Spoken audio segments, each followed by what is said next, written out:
শোনার সাথে সাথে ইমাম আহমদ ইবনে হাম্বল চোখের পানি ছেড়ে দিলেন। ডাক দিয়ে বলেন, ওগো যুবক, রুটিওয়ালা, চায়ের দোকানদার, ওগো যুবক, তুমি আল্লাহর কাছে এই জীবনে যা চেয়েছো আল্লাহ তোরে সব দিয়েছে। আল্লাহ তোমার আজকে এই দোয়াটাও কবুল করে নিল। তুমি যা যা চেয়েছো সব পেয়েছো, আজকে এই দোয়াটাও তোমার আল্লাহর দরবারে কবুল হয়ে গিয়েছে। বলে, কেমনে আপনি বুঝতে পারলেন? বলে, আজকে তো তোমার এই দোয়া কবুল হয়েছে। আনা আহমদ ইবনে হাম্বল, আনা আহমদ ইবনে হাম্বল, আমি তো সেই যুগের ইমাম আহমদ ইবনে হাম্বল, যে যাকে দেখার জন্য তুমি আল্লাহর দরবারে সবসময় পাগলামি করতে, ফরিয়াদ করতে, আমি সেই আনা আহমদ ইবনে হাম্বল, আমি আহমদ ইবনে হাম্বল। আল্লাহ রাব্বুল আলামিন ওই ইমাম আহমদ ইবনে হাম্বলকে তোমার চায়ের দোকানে পাঠিয়ে দিয়েছেন। সুবহানাল্লাহ। ওই ইমাম আহমদ ইবনে হাম্বলকে খোঁজার জন্য তার দরবারে যেতে হবে না, ওই ইমাম আহমদ ইবনে হাম্বলকে তোমার চায়ের দোকানে আল্লাহ পাঠিয়ে দিয়েছেন। আল্লাহু আকবার। যুবক চোখের পানি ছেড়ে দিলেন, হুজুর, আপনাকে আমি চিনি নাই, আপনি আমাকে ক্ষমা করবেন। আপনাকে দেখার জন্য কত রাত কত দিন চোখের পানি ছেড়ে ছেড়ে আল্লাহর দরবারে ফরিয়াদ করেছি। যখনই আল্লাহর কাছে যা চাইতাম সব আল্লাহ দিয়ে দিত, কিন্তু আপনাকে দেখি নাই। আপনি ঠিকই বলেছেন, আল্লাহ আজকে আমার এই দোয়াকেও কবুল করে নিল। সুবহানাল্লাহ। যুবক ইমাম আহমদ ইবনে হাম্বলকে জড়িয়ে ধরলেন, কপালে চুমুকে নিলেন, মুসাফা করলেন, ডাক দিয়ে বলেন, হুজুর, আজকে আল্লাহ আমার এই ইস্তেগফারের বদৌলতে, ইস্তেগফারের কারণে, এই আস্তাগফিরুল্লাহ সবসময় জপার কারণে, জিকির করার কারণে আল্লাহ আমার সর্বশ্রেষ্ঠ সেই দোয়া, এই দোয়াটাও কবুল করে নিল। সুবহানাল্লাহ। তো সেই জন্য আপনিও যুবক, তুমিও চাইলে মুস্তাজাব দাওয়া হতে পারবে, আল্লাহর বলে হতে পারবে, মুরব্বী আপনিও হতে পারবেন। জীবনে যা কিছু হয়েছে আল্লাহর কাছে মাফ চাও, কারণ আল্লাহ রহমান, আল্লাহ রহিম, আল্লাহ গফফার, আল্লাহ সাত্তার। আল্লাহ বলছেন, তুমি কি গুনাহ করেছো, কত গুনাহ করেছো, তোমার গুনার পরিমাণ যদি হয়, তোমার গুনার পরিমাণ যদি হয় পুকুরের পানির সমান, পুষ্করণী আছে না, পুষ্করণীর পানির সমান, তাহলে মনে রেখো আমি আল্লাহর দয়া সাগরের পানি সমান। সুবহানাল্লাহ। তোমার গুনার পরিমাণ যদি হয় সাগরের পানির সমান, পাহাড়ের সমান, মনে রেখো আমি আল্লাহর দয়া আকাশের সমান। সুবহানাল্লাহ। কখনো তোমারে যদি ভুলি, হেদায়েতের আলো জেলে নিও কাছে তুলি। সুবহানাল্লাহ পড়বেন না?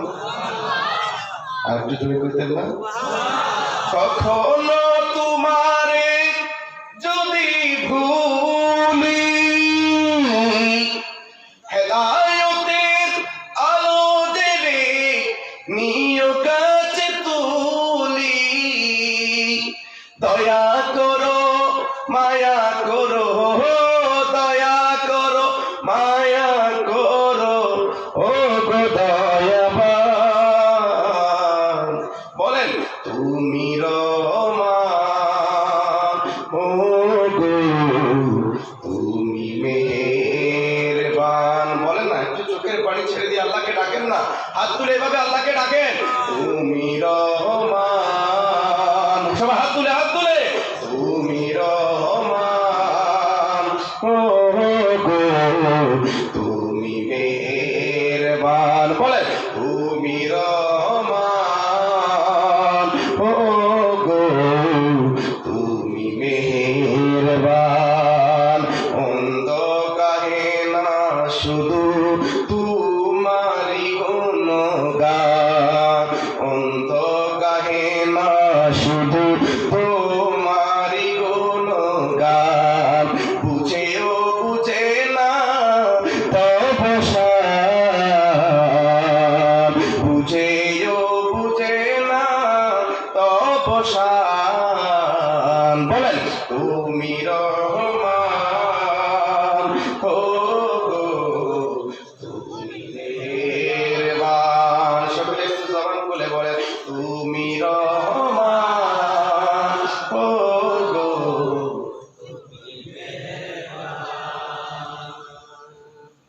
তুমি রহমান ও গো তুমি মেহেরবান। জনম জনম যদি গাহি তোমারি মহিমা গাওয়া শেষ হবে নাহি। জনম জনম যদি গাহি তোমারি মহিমা গাওয়া শেষ হবে নাহি। দয়া করো মায়া করো দয়া করো মায়া করো ও দয়াবান তুমি রহমান ও গো তুমি মেহেরবান। তুমি রহমান ও গো তুমি মেহেরবান। আল্লাহুম্মা সাল্লি জোরে জোরে মাওলানা মুহাম্মদ মাওলানা মুহাম্মদ। উপস্থিত যুব সমাজের উদ্যোগে হাতিকুড়ি নয়াগ্রাম জামা মসজিদ প্রাঙ্গণে দুপুর 2 ঘটিকা হতে রাত 2 ঘটিকা পর্যন্ত এখন কয়টা বাজে? আচ্ছা আচ্ছা আচ্ছা ফজর পর্যন্ত, ফজরের আগ পর্যন্ত চলবে মাহফিল। আল্লাহ কবুল করুন, আমিন পড়েন। তো তকরির করেছেন, কথা বলেছেন ইয়াসিন হোসেন সাহেব পারিক নগরী, বদরুল ইসলাম সাহেব বাগাবাজার, অনেক আলেম দ্বীনের নাম আছে, আমি সকলের নাম উচ্চারণ করতে পারছি না, পরে আন্তরিক ক্ষমা প্রার্থী।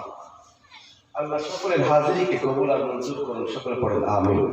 আমার ভাইজান আমার পাশে উপস্থিত আছেন, আল্লাহ তার খেদমতকে কবুল করুন আমিন। আমার মুরব্বী বাবারা, অনেক মুরব্বীরা কোন কোন শীতের মৌসুমে একমাত্র আল্লাহর ভয়ে, নবীর মোহাব্বতে, ওলি আল্লাহর প্রেমে, ঠিক কিনা, আজকের এই মাহফিলে বসে আছে গভীর রজনী পর্যন্ত। দুনিয়ার কোনো ধন দৌলত নয়, টাকা পয়সার জন্য নয়, একমাত্র আল্লাহকে রাজি করার জন্য। বলেন ঠিক কিনা বলেন, বলেন ঠিক কিনা বলেন। আরামের ঘুমকে হারাম করে নবীর এই মাহফিলে বসে আছে। আল্লাহ আমার এই মুরব্বী বাবাদের, যুবক ভাইদের এই ত্যাগকে, এই মেহনতকে, এই পরিশ্রমকে, ভালোবাসাকে কাল কিয়ামতের দিন নাজাতের জারিয়া বানিয়ে দিক আমিন। যারা টাকা পয়সা দিয়ে বিভিন্নভাবে এই প্রোগ্রামকে সফল করেছেন, বিভিন্নভাবে পরামর্শের মাধ্যমে, বিভিন্ন কথাবার্তার মাধ্যমে এই মাহফিলকে এতটুকু পর্যন্ত এনেছেন, আল্লাহ প্রত্যেকের এই মেহনতকে, আন্তরিকতা, ভালোবাসাকে কাল কিয়ামতের দিন নাজাতের জারিয়া বানিয়ে দিক আমিন। আল্লাহর দরবারে আমরা প্রথমে শুকরিয়া আদায় করব যে আল্লাহ সুন্দর একটি মাহফিলে আমাদেরকে আসার, বসার, কিছু কোরআন থেকে কথা শোনার, হাদিস থেকে কথা শোনার তৌফিক দান করেছেন। আল্লাহর দরবারে শুকরিয়া আদায় করে পড়ি আলহামদুলিল্লাহ। ওই নবীর রওজায় আসতেছে, রওজা মুবারকে লক্ষ কোটি দুরুদের নজরানা হাদিয়া তোফা, যিনি হায়াতুন নবী, জিন্দা নবী, নূরুন আলা নূরুন নবী, গায়েবের খবর দেনে ওয়ালা নবী, ইমামুল আম্বিয়া, শফিয়াল মুজরবিন, লামকানের দুলহা, মেরাজের দুলহা, যার সফর ছিল লামকান পর্যন্ত। সুবহানাল্লাহ বলবেন না? ওই নবীর উম্মত করে আল্লাহ আমাদেরকে পৃথিবীতে কবুল করেছেন, যে নবী কাল কিয়ামতের দিন আপনার জন্য, আমার জন্য সিজদায় পড়ে, মাকামে মাহমুদে সিজদায় পড়ে উম্মতি উম্মতি বলে কাঁদবেন। সুবহানাল্লাহ বলেন, আর একটু জোরে বলেন সুবহানাল্লাহ। ওই নবী আপনাকে সুপারিশ করে, আমাকে সুপারিশ করে জান্নাতে নিয়ে যাবে। আপনাকে আমাকে যতক্ষণ না জান্নাত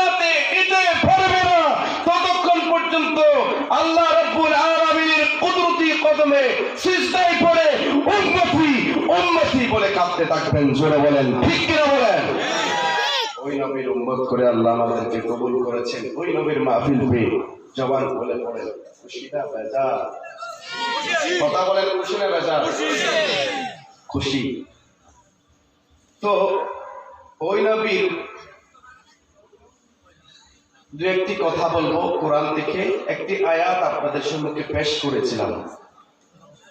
আল্লাহ বলছেন বিসমিল্লাহির রহমানির রহিম ওয়া মা আরসালনাকা ইল্লা রাহমাতাল লিল।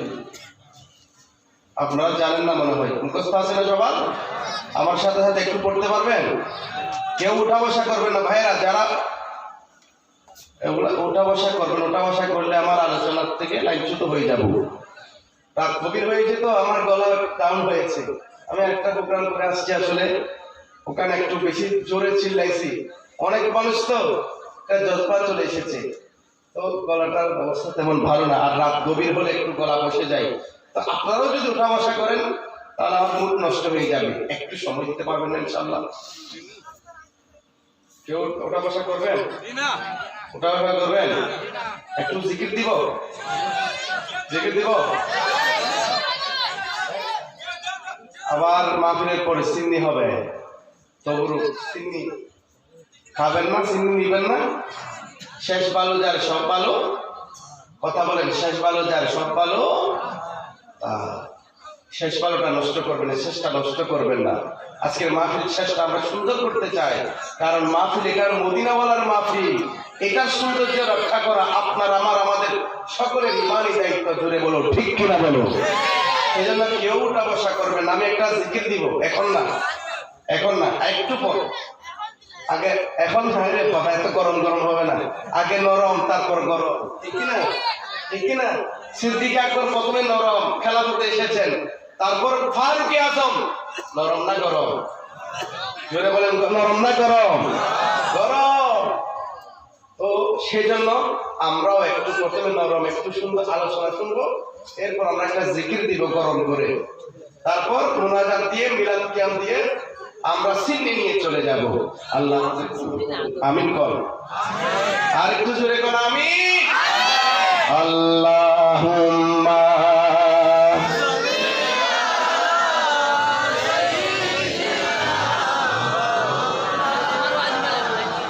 কম নাকি বেশি?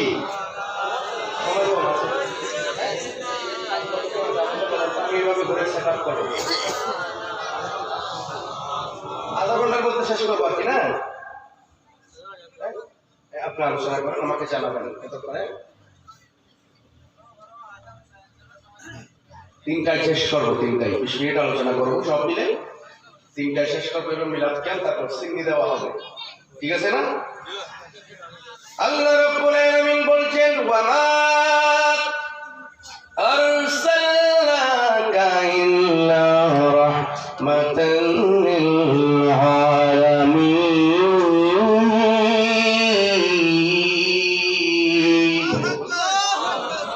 আল্লাহকে ডাক দিতে পারবেন? আল্লাহু আকবার বলতে হবে জুড়ে, আর একটু জোরে বলেন আল্লাহু আকবার। আরসালনাকা ইল্লা রাহমাতাল লিল আলামিন।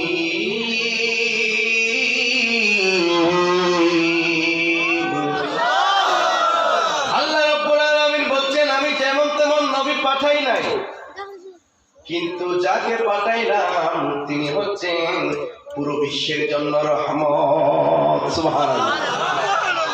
যাকে পাঠালেন তিনি পুরো জাহানের রহমত। এই নবী তোমার জন্য রহমত, আমার জন্য রহমত। এই নবী কাফের, মুশরিক, বেদী, ইহুদি, নাসারাদের জন্য রহমত। কথা বলেন ঠিক কিনা বলেন? মক্কার কাফের মুশরিক আমার নবীকে এত কষ্ট দিয়েছে, এত জুলুম, এত নির্যাতন করেছে। আমার নবী যখন মক্কার পথে হাঁটতে বের হতো, মক্কার কাফের, মুশরিক, বেদী, ইহুদি, নাসারারা আমার নবীর চলার পথে বিষাক্ত কাঁটা বিছিয়ে দিয়েছে। কথা বলেন ঠিক কিনা বলেন? আমার নবীর পা থেকে রক্ত ঝরেছে, পা ফুলে গিয়েছে।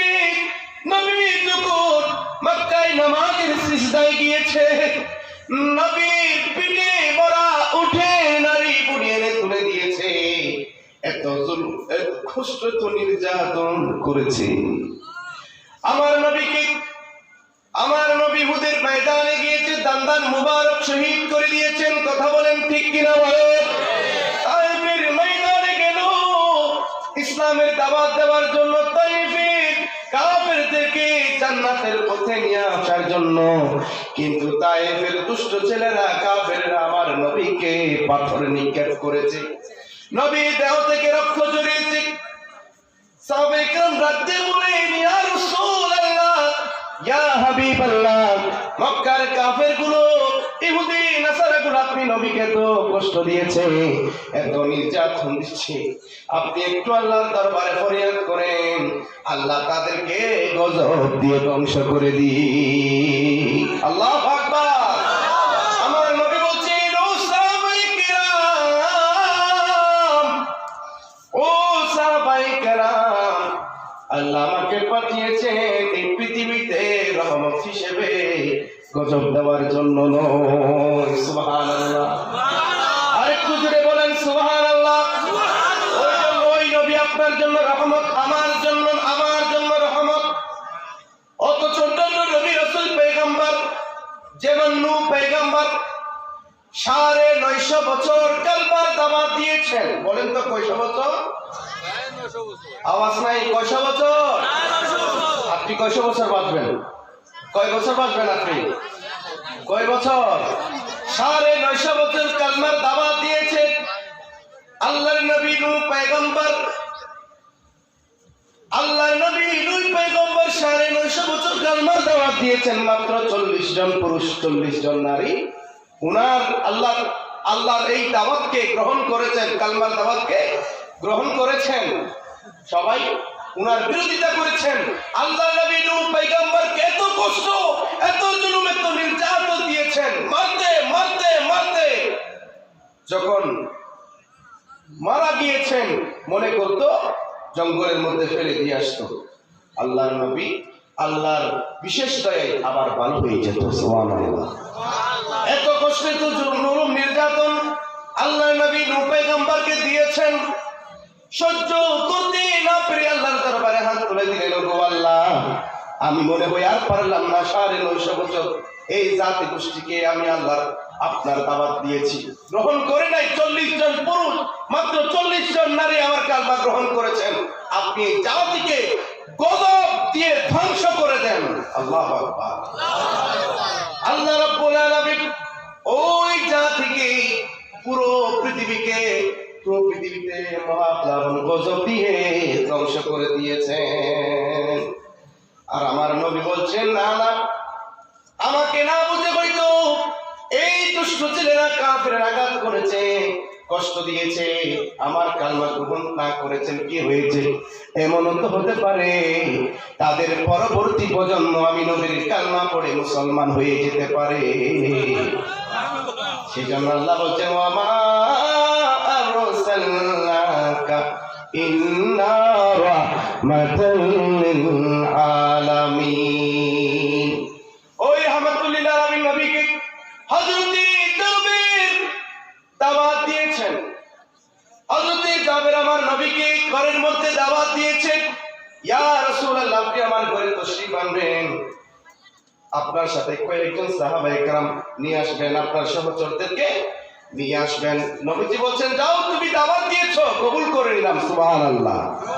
হযরত জাবের খুশি হয়ে দৌড় দিলেন, ঘরের মধ্যে চলে গেলেন, বিবিকে ডাক দিয়ে বলেন, ওগো বিবি, নবী আমার দাওয়াত কবুল করেছেন, কয়েকজন সাহাবী নিয়ে, সহচর নিয়ে আমার ঘরে মেহমান হবে। সুবহানাল্লাহ। বলে, আমার ঘরে কি কি আছে? বিবি বলে, তেমন তো কিছু নাই, কিছু আটা এবং একটি ছাগল আছে। হযরত জাবের বলেন, সেই ছাগলকে জবে করে দিব, তুমি রুটি বানানোর কাজে লেগে যাও, হয়ে যাবে। কয়েকজন নবী সহ 4-5 জন 10 জন খেতে পারবে পেট ভরে।